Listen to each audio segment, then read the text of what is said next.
The rain had stopped an hour ago, but Preston's shoulders still trembled. He knelt in the mud before a stranger's grave, fingers wrapped around wilted daisies. 2 days' wages reduced to dying petals. "Thank you," he breathed to the name carved deep in granite. Jonathan Harold Pierce. A voice sliced through the stillness, cold and precise as a blade. "That's my husband's grave. Who are you?" Preston's head jerked up. The woman stood 3 feet away, her tailored black coat pristine despite the wet earth, her eyes chips of winter sky. Behind him, Fletcher clutched a threadbare teddy bear to his chest, the kind of worn companion that survives when everything else is lost. Sunlight broke through the clouds, catching the watch on Preston's mud-stained wrist. Gold, expensive, the kind a carpenter could never afford. Its initials, J.H., gleamed like an accusation. The woman's gaze locked onto it. Her expression shifted, not recognition, something darker. Suspicion edged with fury. Preston pushed himself upright, mud clinging to his knees, his mouth forming words that refused to come. The silence between them thickened, heavy with unspoken questions. The grave beneath their feet held more than bones. It held secrets neither was ready to unearth. Preston's throat tightened as he stared at the woman before him. Her posture radiated control, the kind of confidence that came from never having to ask twice for anything. The black coat probably cost more than his truck. Her heels sank slightly into the soft ground, but she didn't seem to notice or care. She stood perfectly still, waiting for an answer he didn't know how to give. Fletcher's small hand found Preston's, his fingers cold and trembling. The boy's wide eyes darted between his father and the stranger, sensing the tension that crackled like static before a storm. Preston swallowed hard, his grip tightening protectively around his son's hand. "I asked you a question." The woman's voice dropped lower, each word measured and deliberate. She took a step closer, and Preston instinctively shifted, placing himself more squarely between her and Fletcher. Her eyes narrowed at the movement, cataloging it. Then her gaze dropped again to the watch on his wrist, and Preston saw her jaw tighten. He wanted to hide his hand, to cover the evidence of whatever crime she thought he'd committed. But moving now would only make him look guiltier of something he couldn't name. "I'm sorry," Preston managed, his voice rough. "We didn't mean to intrude." He gestured helplessly at the grave, at the wilted flowers still clutched in his other hand. "We come here sometimes to say thank you." The words sounded hollow even to his own ears, inadequate to explain the weight of what he owed the man buried here. The woman's expression didn't soften. If anything, it hardened further, her lips pressing into a thin line. She crossed her arms, a barrier of expensive fabric and cold certainty between them.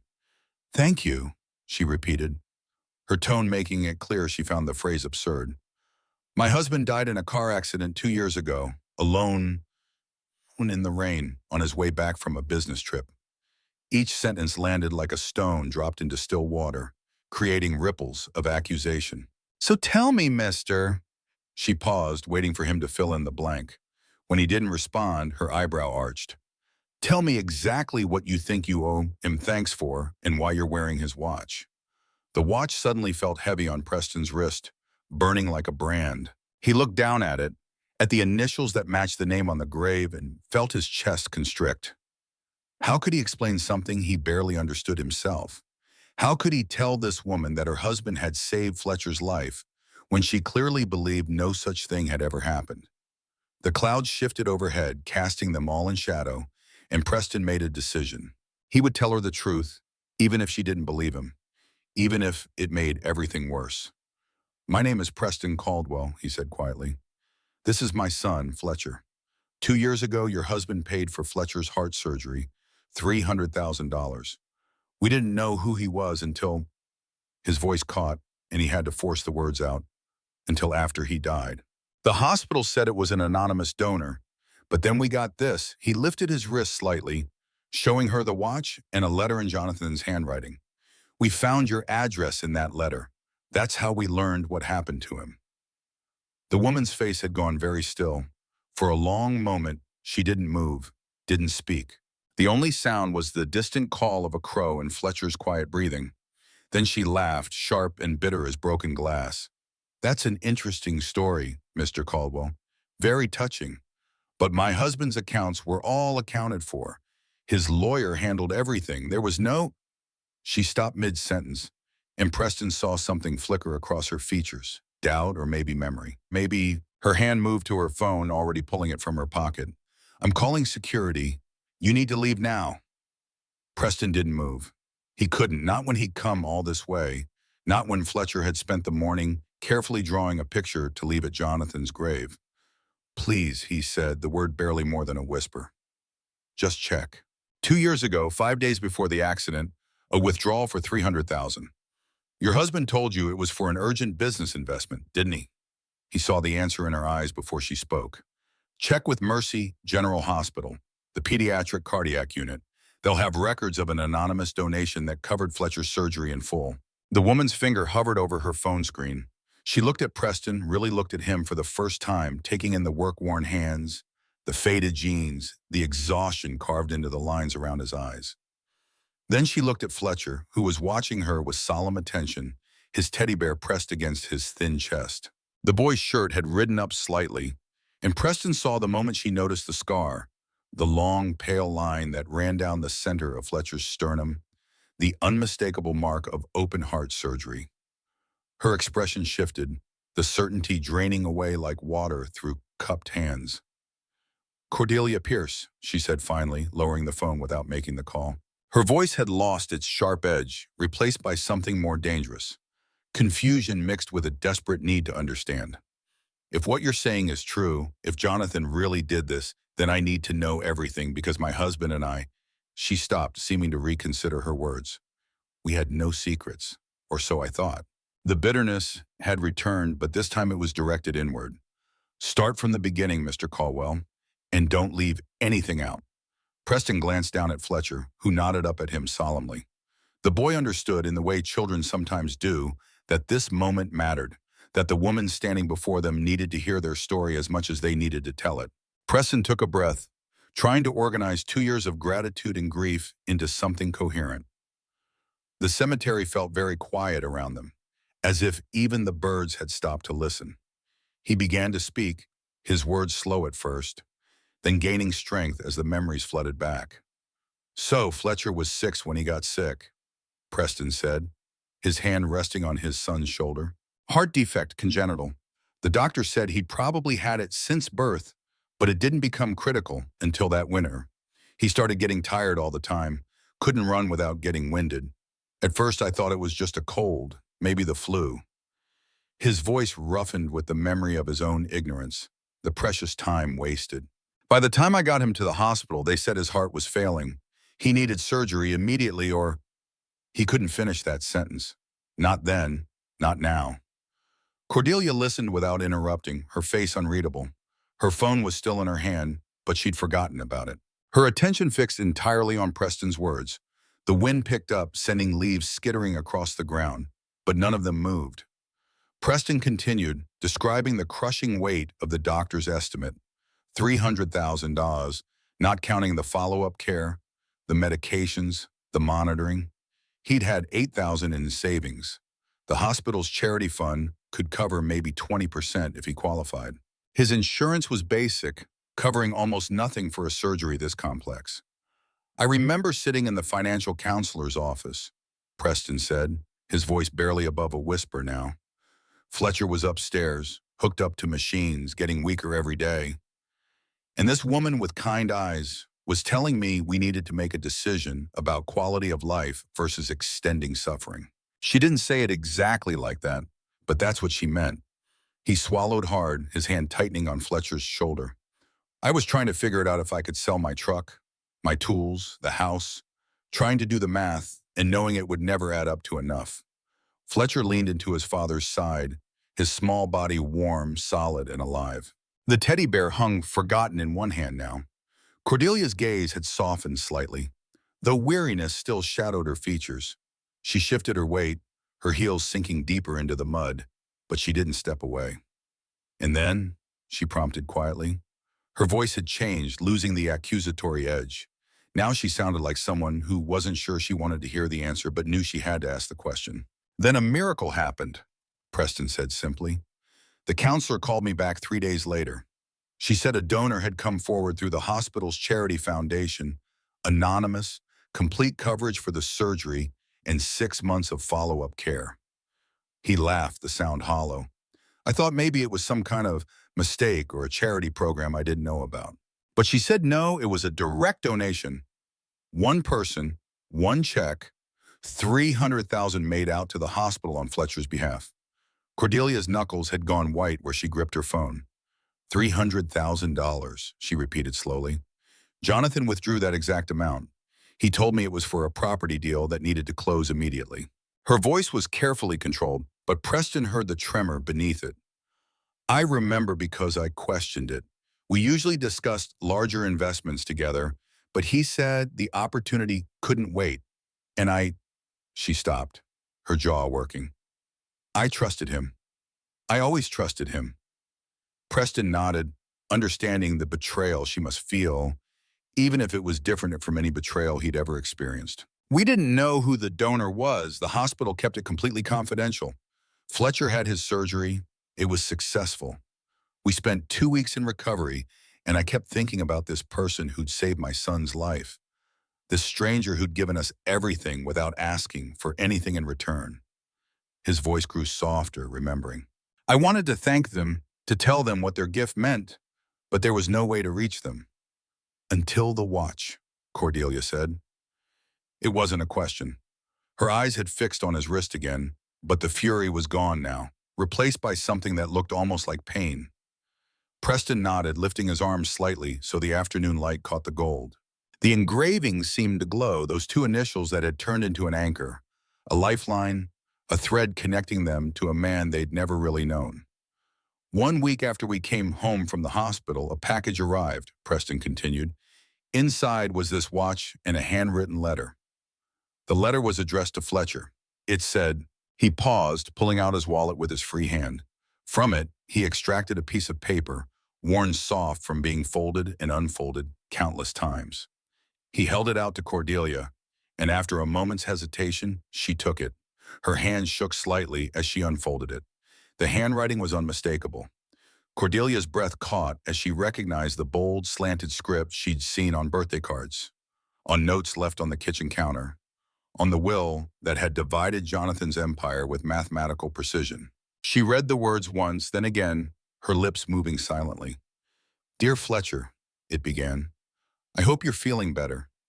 The doctors tell me your surgery was a success, and I'm so glad to hear it.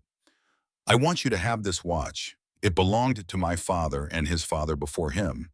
It's meant to be passed down to someone who will make the most of the time they're given. Live well, be kind. Make every second count. You're braver than you know. Your friend, Jonathan. Cordelia's hands dropped to her sides, the letter hanging loose in her fingers.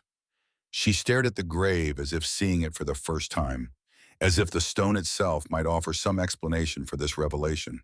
When she spoke, her voice was thick with unshed tears. He never told me. 2 years we were married after this happened, and he never said a word. She looked up at Preston, and he saw the raw hurt in her eyes. Why wouldn't he tell me? Why would he keep this secret? Preston didn't have an answer. He'd wondered the same thing during the sleepless nights after they'd learned who Jonathan was, after the initial joy of Thanksgiving had been swallowed by the news of his death.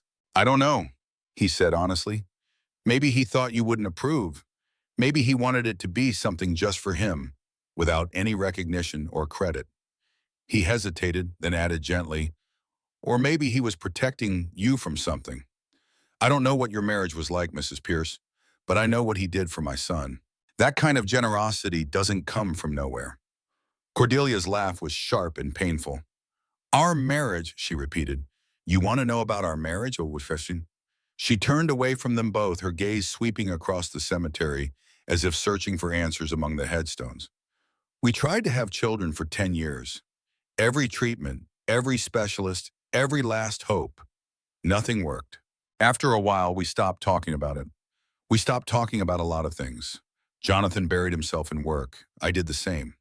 We became, she paused, searching for the word, efficient. Our marriage became a well-run business partnership, professional, courteous, utterly empty. The admission hung in the air between them, raw and honest in a way that made Preston uncomfortable. This wasn't what he'd expected. He'd imagined Jonathan's widow as someone whole and complete, someone who'd had everything, including a perfect marriage with a perfect man. But the woman standing before him looked suddenly smaller, her expensive clothes and controlled demeanor, unable to hide the loneliness that radiated from her like cold from winter ground. When he died, Cordelia continued, still not looking at them, I felt relief. Do you understand? I was sad, yes, but also relieved because at least then I didn't have to keep pretending that everything was fine, that we were fine. She turned back to face them, her eyes bright with tears she refused to shed. And now you're telling me that while I was drowning in that empty house, in that empty marriage, my husband was out here playing guardian angel to strangers, saving children, being the father her voice broke, being the father he always wanted to be. Fletcher had been quiet through all of this, but now he stepped forward, tugging free of Preston's grip. He walked right up to Cordelia, his small face serious and thoughtful. Before anyone could stop him, he held out his teddy bear, offering it to her. You can hold buttons if you're sad, he said simply. He makes me feel better when I miss people. The gesture was so pure, so unexpected, that Cordelia's careful composure finally cracked. She dropped to her knees, heedless of the mud, and took the offered bear with shaking hands. Thank you, she whispered, and Preston heard in those two words all the grief and regret and complicated love that she'd been holding back. Fletcher patted her shoulder awkwardly, the way Preston had taught him to comfort people who were hurting. The boy stood there for a moment, this small anchor of warmth in the cold space between them, before stepping back to his father's side. Cordelia remained kneeling, clutching the worn bear, her perfect facade finally broken. And Preston realized that they weren't so different after all, both of them left behind by Jonathan in different ways, both of them trying to make sense of a gift they hadn't asked for and couldn't repay. The cemetery had grown darker as they talked, clouds gathering again overhead.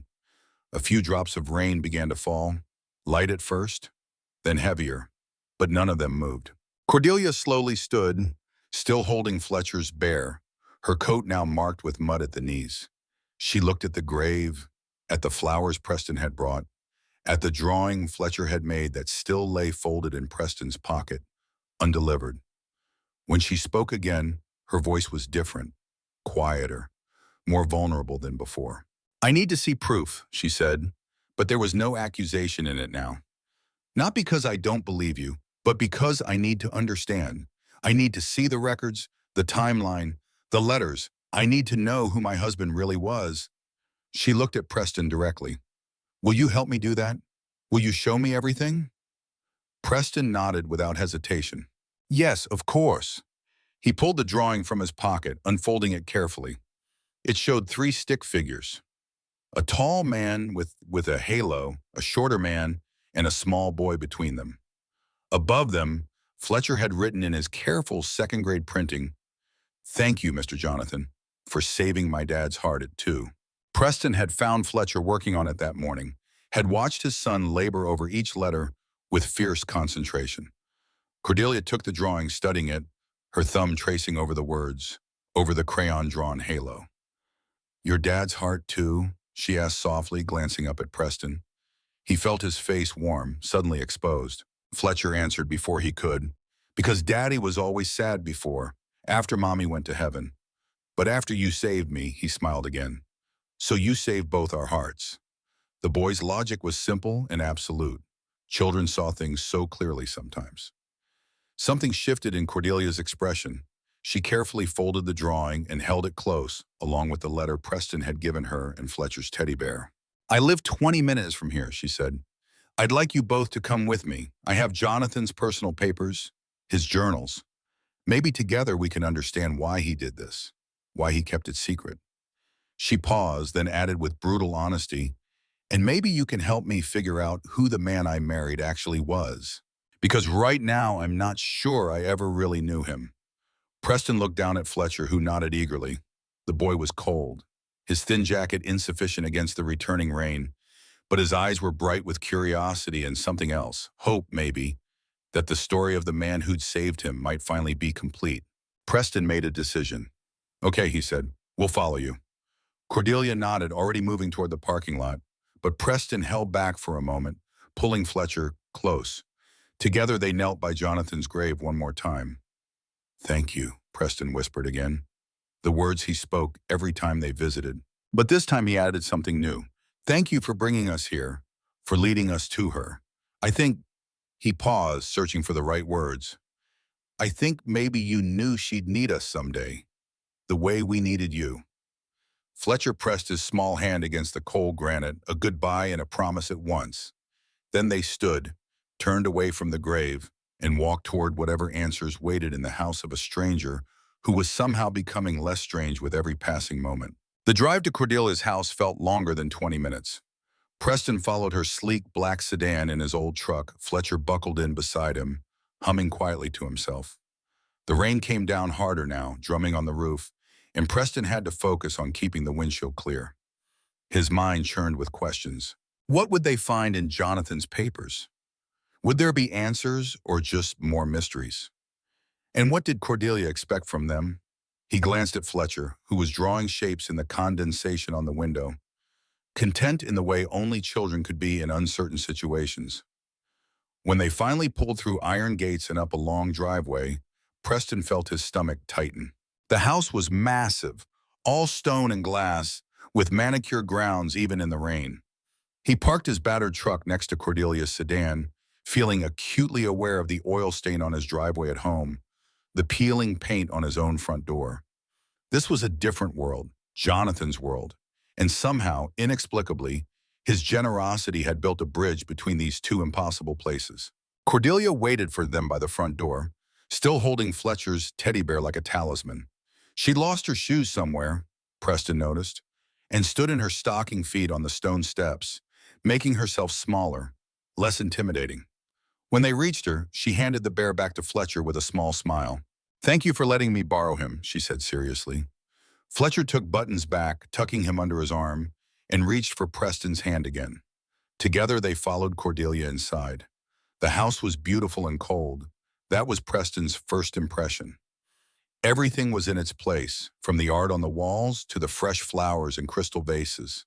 But it felt more like a museum than a home, sterile and untouched. Cordelia led them through the foyer, past a formal living room, down a hallway lined with photographs, mostly corporate events, charity galas, Jonathan and Cordelia smiling for cameras in evening wear. Preston searched those frozen faces for some hint of the man who'd written that letter to Fletcher, but found nothing. Just smooth, public smiles. They ended up in a study lined with dark wood and books. A massive desk dominated one wall, its surface empty except for a sleek computer and a small bronze sculpture. Cordelia gestured for them to sit on a leather sofa while she moved to a cabinet in the corner. She opened it with a key from her pocket, revealing stacks of leather-bound journals, file folders, and a laptop case. Jonathan kept personal journals, she explained, her voice soft in the large room. "I never read them while he was alive. They felt private, and we didn't do intimate." She carried the stack to the desk, handling the journals with careful reverence. Preston watched her fingers trace the spines, reading dates embossed in gold. She selected one, checked the year, then another. 2 years ago, she murmured, more to herself than to them. "Here." She opened the journal, flipping through pages covered in that same bold handwriting Preston recognized from Fletcher's letter. She read silently for a moment, her brow furrowing, then her eyes widened. She looked up at Preston, and he saw shock written clearly on her face. "Listen to this," Cordelia said, her voice unsteady. She read aloud. "Today I saw something that broke me. A child, maybe 6 or 7, in the cardiac ward at Mercy General. I was there for a meeting with the hospital foundation board, and I got lost on my way out. Wandered past the pediatric unit. There was a man in the waiting room, crying quietly while his son slept in a bed visible through the window. The boy looked so small, tubes and wires everywhere. The father looked destroyed, hollowed out. I recognize that look.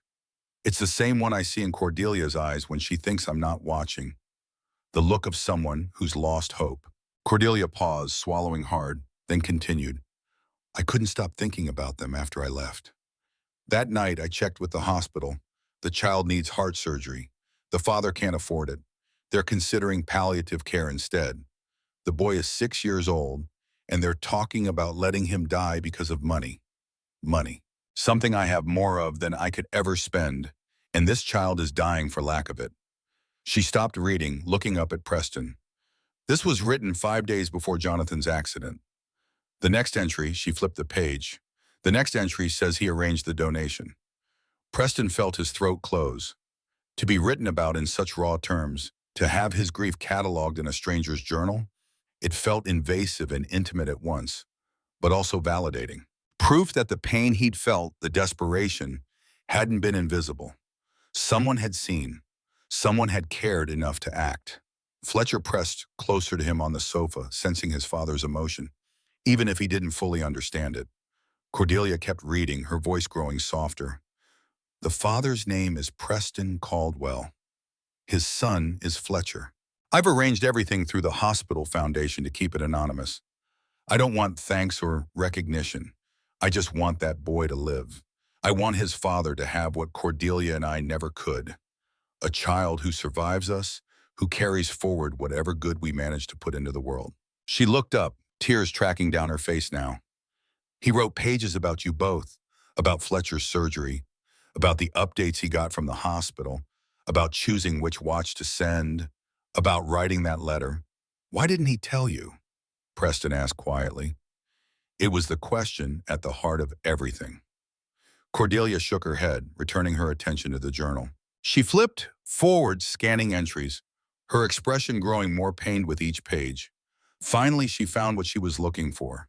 She read it silently first, her lips trembling, then spoke the words aloud, as if forcing herself to hear them. I didn't tell Cordelia about Fletcher because I'm a coward, Cordelia read, Jonathan's words sounding strange in her voice. Because if I told her, I'd have to admit that I found meaning in a stranger's child that I never found in our marriage. Because she'd ask questions I can't answer, like why I care more about a boy I've never met than about fixing what's broken between us. The truth is, saving Fletcher felt easier than saving us. With him, I could write a check and know I'd made a difference. But with Cordelia and me, no amount of money can fix the distance we've created. The silence that followed was absolute. Cordelia closed the journal carefully and set it down, her hands shaking. She stood there for a long moment, staring at nothing, processing the confirmation of what she'd already known but hadn't wanted to admit. Our marriage was already over, she said finally. We just didn't have the courage to say it out loud. Jonathan found meaning in you because he couldn't find it at home. She looked at Preston, and there was no accusation in her eyes now, only sadness. I don't blame you for that, or him. I blame us both for being too proud and too stubborn to admit we'd failed. Preston didn't know what to say. This was beyond anything he'd expected, beyond comfort or platitudes. He watched Cordelia move to the window, her silhouette stark against the gray afternoon light. Rain ran down the glass like tears. Fletcher tugged on Preston's sleeve, whispering, "Is she okay?" Preston shook his head slightly, an honest answer. No, she wasn't okay, but maybe someday she would be. There's more, Cordelia said, turning back to face them. She picked up the journal again, finding another page. He wrote this the night before he died. She took a breath, steadying herself. Fletcher had his follow-up appointment today. The hospital says he's recovering beautifully. Strong heart, good prognosis. They showed me a photo. The father's smile in that picture was worth every penny. I realized something watching them. I spent 10 years grieving the child Cordelia and I couldn't have. But maybe the point wasn't to create a life. Maybe it was to save one instead. Maybe this is what I was meant to do. I'm thinking about setting up a proper foundation, something that could help other children like Fletcher. I'm going to talk to Cordelia about it tomorrow. Cordelia's voice broke on the last sentence, but he never got to have that conversation because the next day he was gone. She set the journal down with finality. The accident happened on Route 17 on that steep curve where the road drops away. It was raining just like today. The police said he was driving too fast for conditions. His car went off the road. They found him at the bottom of the ravine 4 hours later. She wrapped her arms around herself, suddenly cold despite the warmth of the room. I've spent 2 years to wondering if it was my fault somehow, if he was distracted, if we'd fought that morning. But we hadn't fought. We barely spoke. Preston stood, unsure what to do, but unable to sit still any longer. Fletcher clung to his side, uncertain in the face of so much adult grief. Mrs. Pierce, Preston began, but she held up a hand. Cordelia, she corrected quietly. Please, Mrs. Pierce was the woman who didn't know her husband. I'm trying to be someone different now. She managed a weak smile. Someone more honest. She moved back to the desk, gathering more papers. After Jonathan died, his lawyer gave me access to everything. All his accounts, all his business dealings. I found the $300,000 withdrawal, just like you said, but Jonathan had written it off as a real estate investment that fell through. The paper trail led nowhere. Now I understand why. He'd hidden it deliberately. She spread documents across the desk. Bank statements, hospital receipts, copies of the anonymous donation agreement she must have requested. It's all here. Everything you told me is verified. The timing, the amount, everything matches. She looked at Preston with something like desperation. So now what? You've solved the mystery of where the money went. You've shown me that my husband was a better man than I gave him credit for. But what do I do with that information? How do I live with knowing I was so blind to who he really was? Preston thought about his own losses, his own blindness. Fletcher's mother had died when the boy was 3, cancer, fast, and merciless. Preston had spent a year in a fog afterward, going through the motions, surviving but not living. It was Fletcher who'd pulled him back, Fletcher's small hand in his, Fletcher's voice asking for stories, for breakfast, for reasons to get out of bed. You live by doing what he would have wanted, Preston said slowly. He wanted to help Fletcher. You could help other children, make the foundation he was planning, make it real. Cordelia stared at him, the idea clearly taking root. A foundation, she repeated, using Jonathan's money to continue what he started. She looked down at the paper spread before her, at the proof of her husband's secret generosity. But I don't know anything about that world. I run a tech company, I understand profit margins and market share. I don't understand, she gestured helplessly at Fletcher, what children need, how to even identify who deserves help. Maybe that's where I come in, Preston offered quietly. I know what it's like to need help desperately. I know what questions to ask, what warning signs to look for. I'm not saying I'm qualified to run anything, but he paused, the idea forming as he spoke. I could help you understand the families you'd be helping. Make sure the money goes to the right places, to people who really need it. It felt presumptuous, even suggesting it.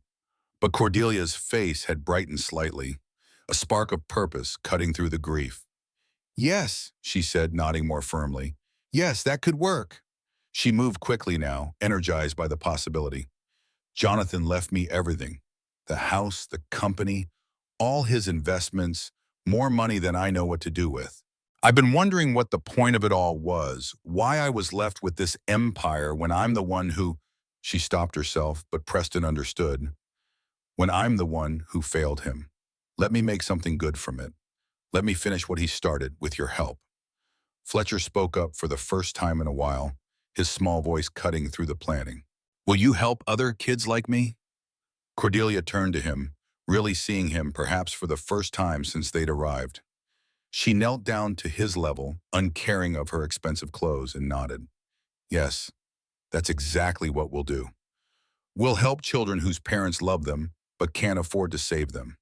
We'll be the answer to prayers like the one your father must have said. She reached out hesitantly, and Fletcher, in his fearless child's way, took her hand. Mr. Jonathan would like that, Fletcher said with absolute certainty. He was a good person, like you're going to be. The simple faith in his words, the unquestioning belief that adults could choose to be good and follow through on it, struck them both silent. Cordelia's eyes filled with tears again. But this time they felt different. Not tears of grief or regret, but something closer to hope. She squeezed Fletcher's hand gently, then stood, brushing at her eyes. I'll need time to set everything up properly, Cordelia said, shifting into a more business-like tone, though warmth still threaded through it. Legal structures, financial oversight, a proper vetting process. But Preston, if you're serious about this, I'd like you to be involved from the beginning as a consultant maybe, or, she paused, considering, as a co-director, someone who represents the families we're trying to help, someone who won't let this become another empty corporate charitable deduction. Preston felt the weight of what she was offering, a way to repay Jonathan's gift, not just for Fletcher, but for other children facing the same impossible odds, a way to turn his own suffering into something meaningful. He thought about the nights he'd spent staring at hospital bills, about the desperate prayers he'd sent up into an indifferent universe, about the miracle that had answered when he'd stopped believing miracles existed. "I'm serious," he said firmly. "I want to help however I can." Cordelia smiled, and it transformed her face, making her look younger despite the tear tracks. "Then we'll call it Jonathan's Heart Foundation, and we'll dedicate it to the belief that every child deserves a chance, regardless of what their parents can afford." She extended her hand to Preston, formal and businesslike, but her grip when he took it was warm and strong. They shook on it, this unlikely partnership born from tragedy and secrets, sealed in a house that was beginning to feel slightly less empty. The rain had stopped again by the time they left. Cordelia walked them to the door. Jonathan's journals tucked under her arm. She planned to read them all, she'd told Preston, to understand the man she'd married and lost before she'd really known him. At the threshold, Fletcher tugged on her sleeve. "You can visit Mr. Jonathan with us next time," he offered. "If you want, we go every month." Cordelia crouched down again, and this time she pulled the boy into a brief hug. "I'd like that very much," she said quietly. When she released him, she looked up at Preston. "Thank you for coming today, for telling me the truth, even when I didn't want to hear it, for," she struggled with the words, "for showing me that Jonathan's last years weren't as empty as I thought, that he found meaning even if it wasn't with me." The admission was painful but honest. Preston nodded, and understanding that some wounds took longer to heal than others. "He loved you," Preston said gently. "Whatever else was broken between you, I think he loved you. Why else would he keep the secret? He was protecting you from his own doubts, his own failures. He knew he was speaking above his authority, reading into a marriage he'd never witnessed, but the words felt true anyway." Cordelia's expression softened, and she nodded slowly, accepting the possibility, if not quite believing it yet.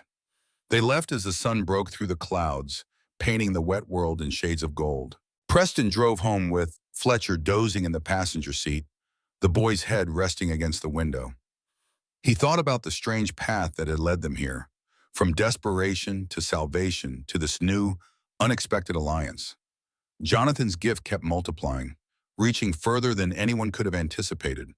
One act of kindness, one decision to see another person's pain and respond to it, had created ripples that would spread for years to come. Over the following weeks, Preston and Cordelia met regularly, sometimes at her house, sometimes at his workshop, where he built custom furniture between meetings. Fletcher often came along doing homework at Preston's workbench while the adults talked about bylaws and mission statements and funding structures. Cordelia proved to be as sharp and focused on this project as she apparently was in business. But she listened when Preston pushed back, when he insisted on keeping the process simple and accessible, not buried under bureaucratic requirements that desperate families couldn't navigate. They argued sometimes, their different worlds and perspectives clashing. Cordelia wanted thorough vetting, multiple layers of verification to prevent fraud.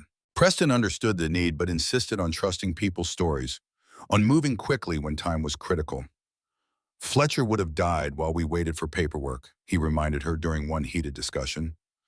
Cordelia had gone quiet, then nodded, adjusting her proposed timeline. They were learning to work together. These two people, bound by their connection to a man neither had fully understood. 3 months after their first meeting at the cemetery, the Jonathan's Heart Foundation officially opened. The launch was small, deliberate, no press conference, no grand announcement, just a quiet ceremony at the hospital where Fletcher had been treated, with a few doctors and social workers present who could help identify families in need. Cordelia gave a brief speech about Jonathan's legacy, about turning private grief into public good. Preston spoke too, his words simpler but no less powerful, about second chances and paying forward what could never be paid back. Fletcher cut the ribbon, his small hands guided by Cordelia's. The two of them had formed an unexpected bond. This woman who'd never had children and this boy who barely remembered his mother. She taught him things Preston couldn't, about art, about classical music, about the world beyond their small town. He taught her about Pokemon cards and playground politics and how to properly cuddle a teddy bear. Watching them together, Preston sometimes felt a bittersweet ache, wondering if this was what Jonathan had imagined when he decided to help them. The foundation's first case was a 9-year-old girl with leukemia whose family's insurance had maxed out. Preston met with the parents, recognizing his own desperation reflected in their eyes. And within 48 hours, the foundation had covered the specialized treatment she needed. The second case was twins with a rare genetic disorder. The third was a teenager whose dialysis treatments were bankrupting his family. One by one, the impossible became possible. Children lived who might have died. Parents slept without the crushing weight of choosing between their child's life and financial ruin. Preston cut back his hours at the workshop, hiring an assistant to handle the basic orders while he devoted more time to the foundation. The work was hard and often heartbreaking, interviewing families who were living his worst nightmare, but it was also fulfilling in ways he'd never anticipated. Every child who got treatment, every parent who cried with relief instead of despair, felt like honoring Jonathan's memory, like completing something the man had started but not lived to see through. Cordelia threw herself into the work with equal intensity. Her tech company practically ran itself, freeing her to focus on this new mission. She was methodical and thorough, building systems that would outlast both of them, ensuring that Jonathan's money would continue helping children for decades. But she was learning to be more than just efficient.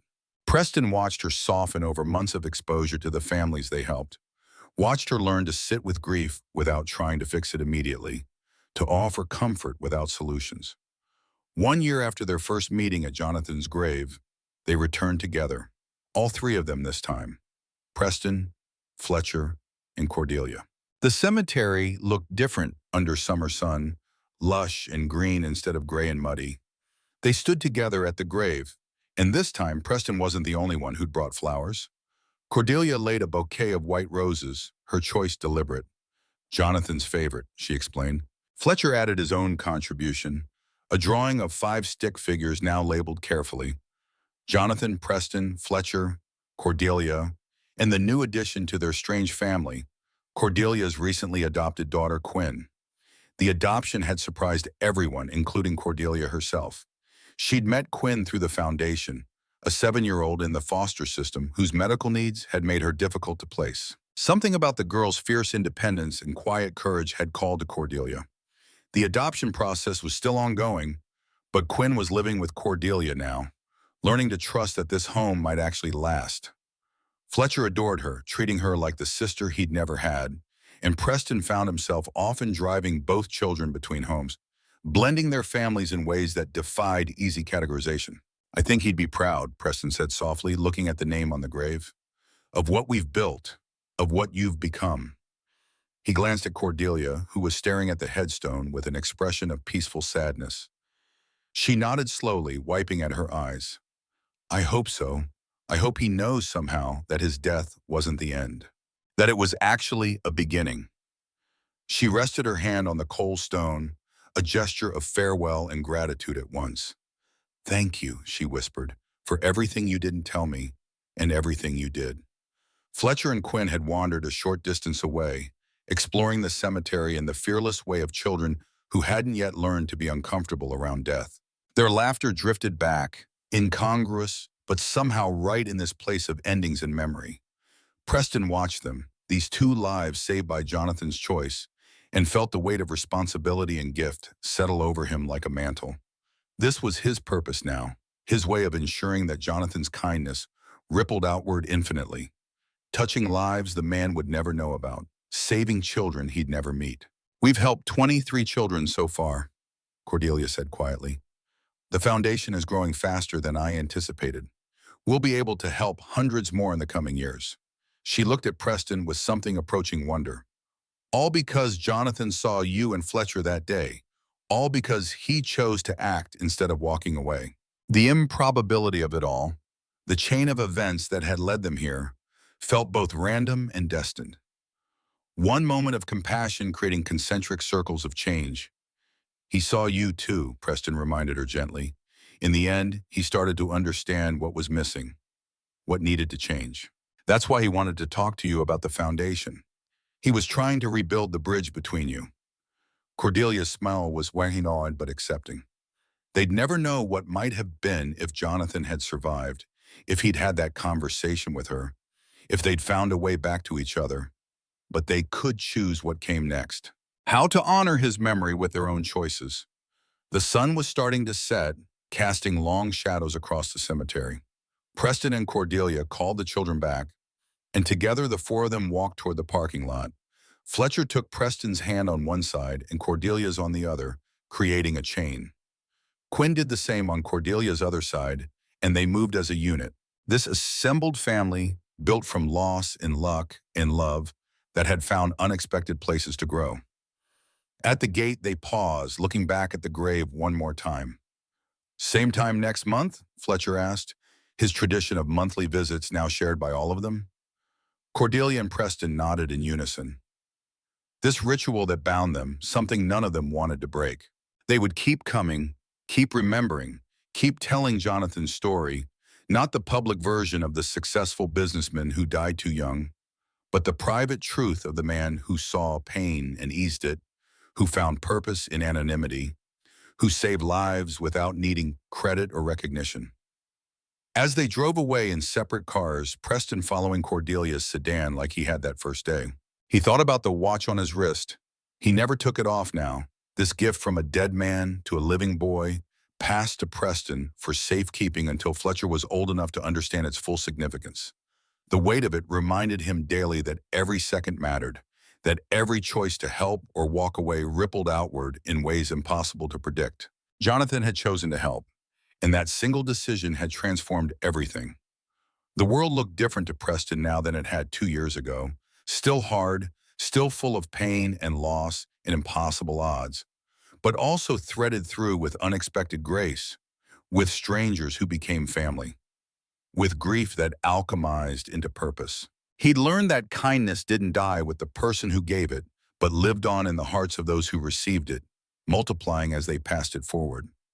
Jonathan was gone, but his hands still worked through theirs, still saved children, still transformed desperate hopelessness into tangible hope. Fletcher's voice pulled him from his thoughts. "Dad, do you think Mr. Jonathan can see us from heaven?" The question was huge and impossible, the kind children asked without fear. Preston considered his answer carefully. "I don't know, buddy. Or maybe heaven is just the good we do that keeps living after we're gone. Maybe Mr. Jonathan is heaven for every kid we help." Fletcher pondered this, his young face serious. That's pretty cool, he decided. Being heaven. They drove on through the gathering dusk, heading home to dinner and homework and the mundane miracles of ordinary life. Behind them, the cemetery faded into distance and darkness, but the name on that one grave remained illuminated in memory. Jonathan Harold Pierce, husband, businessman, secret guardian angel, the man whose choice to see and respond to suffering had changed the trajectory of so many lives. His grave held his bones, but his legacy lived in the beating hearts of children who would have died without him, in the smiles of grateful parents, in the foundation that would carry his name and mission forward long after everyone who knew him personally was gone. And in the gold watch on Preston's wrist, ticking steadily forward, counting down the seconds and minutes and hours of a life that almost wasn't, measuring time that had been given back as a gift. Every tick a reminder. Live well, be kind, make every second count. The instructions Jonathan left behind were simple, but their execution rippled outward infinitely, touching more lives than anyone would ever be able to count. That was the real secret, Preston understood now. That's what made the difference between existing and living, not the size of the gesture, but the choice to make it at all, to see suffering and refuse to look away, to have the resources to help and choose to use them, to recognize that other people's pain mattered as much as your own. The story that had started with tears at a grave, with accusation and suspicion, had transformed into something none of them could have predicted. A foundation, a family, a legacy that grew stronger with each passing day. And at the center of it all, the ghost of a man who'd never known how far his kindness would reach, how many lives would be changed because of one choice made on one day when he'd wandered past a hospital room and refused to pretend he hadn't seen the grief inside. The road ahead stretched out before Preston, dark but navigable. He knew where he was going now, had a purpose beyond just survival. Fletcher hummed beside him, safe and whole and alive against all odds. And somewhere behind them, in a house too big for one person, but slowly filling with the sounds of children and laughter and second chances, Cordelia read through more of Jonathan's journals, learning about the man she'd loved and lost, and was learning to love again in absence. His words teaching her the lessons they'd both been too proud to learn when he was alive. The ending wasn't neat or perfect. Some wounds would never fully heal. Cordelia would always carry the regret of not knowing Jonathan's heart while she had the chance. Preston would always remember the terror of almost losing Fletcher, the darkness of those days before the miracle. But they'd learned to carry those scars while still moving forward, to acknowledge pain without being consumed by it, to find meaning in the gaps between what was lost and what remained. And perhaps that was Jonathan's greatest gift after all, not the money, though that saved lives, but the example, the proof that one person's choice to act with compassion could set in motion a cascade of good that would outlive them, outgrow them, become something larger than they ever imagined. He'd wanted to help one child. Instead, he'd created a river of grace that would flow for generations, fed by the tears and gratitude, and paying forward of everyone it touched. The watch ticked on, the foundation grew, the children lived. And in a quiet cemetery on the edge of town, a grave received regular visitors who came not to mourn, but to report, to share victories, to say thank you to someone who could no longer hear, but whose influence echoed in every heartbeat of every child saved in his name. The story that began with a question, "Who are you?" had found its answer in the only way that mattered. I am someone who received grace and learned to pass it on. We all are when we choose to be. That was Jonathan's gift and his challenge and his legacy, and they were all, in their different ways, learning to live up to it, one saved life at a time. The story of Preston, Fletcher, and Cordelia offers a profound lesson about the transformative power of compassion and the ripple effects of a single selfless act. Jonathan's quiet decision to save a stranger's son without seeking recognition reveals that true kindness doesn't demand applause. It thrives in the silent spaces where hope is reborn. His choice not only gave Fletcher a second chance at life, but also mended broken hearts, forged an unlikely family, and birthed a foundation that continues to save countless children. This teaches us that every small act of empathy, no matter how private, can spark a cascade of good, touching lives far beyond our sight. It reminds us to look beyond our own pain, to see the struggles of others, and to act when we have the power to help. Life's deepest meaning often lies not in what we gain, but in what we give, in the courage to make a difference even when no one is watching. This story stirs the heart, urging us to reflect on how we can be someone's miracle, how we can choose to live with purpose and kindness every day. What did this story awaken in you? Have you witnessed or experienced an act of compassion that changed everything? Share your thoughts in the comments below. We'd love to hear your stories. If this tale moved you, please like, subscribe, and hit the bell icon to join our community of dreamers and doers. Together, let's keep spreading hope and inspiration, one story at a time.